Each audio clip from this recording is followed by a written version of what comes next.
Good morning, Father's House. Welcome to Father's House Online. Just announcement again. Next Sunday is our Christmas Zoom service.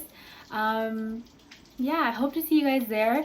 I hope you guys have read the questions that I posted for sharing.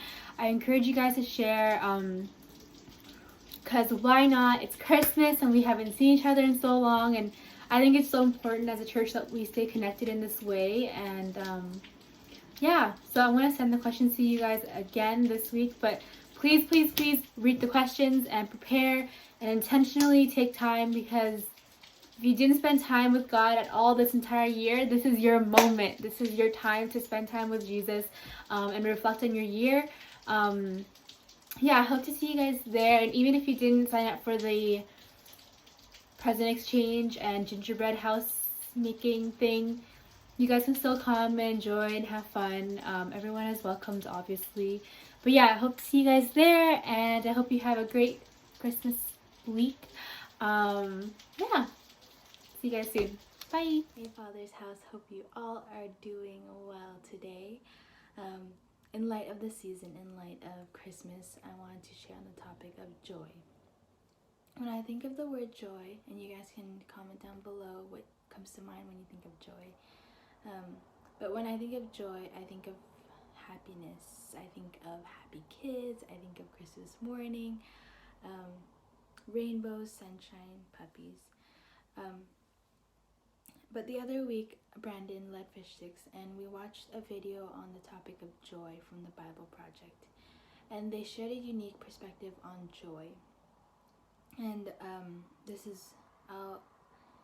it was along these lines.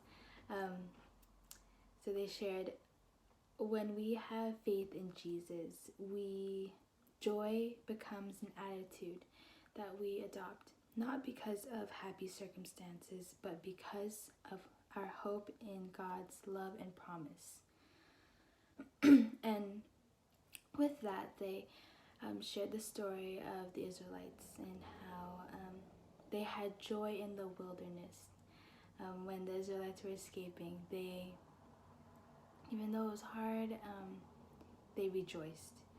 And God's people, this joy that they had was not determined by their struggles. It wasn't determined by the difficult times that they were going through, but it was determined by their future,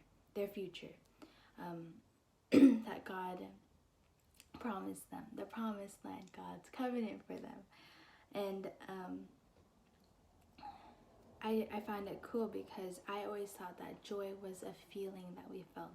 This feeling of happiness, of this warm feeling we get inside when we open presents on Christmas morning. But in this season, I encourage you guys to reflect on God's goodness, what God has done, what God is doing, what God is going to do.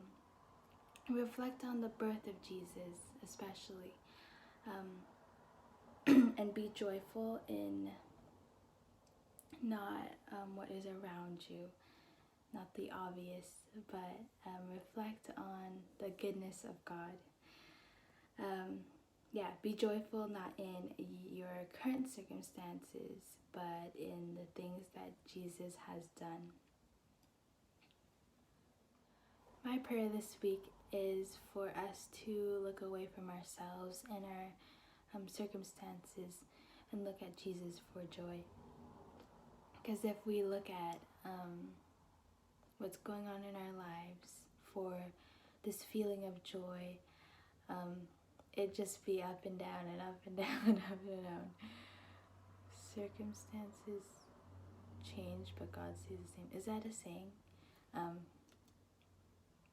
Let's just say it is. Circumstances change, but God stays the same. So I encourage you guys to look at joy in this way. Joy is an attitude based on God and who God is, God's goodness, His love, and His promise. I can't wait to see you guys next week.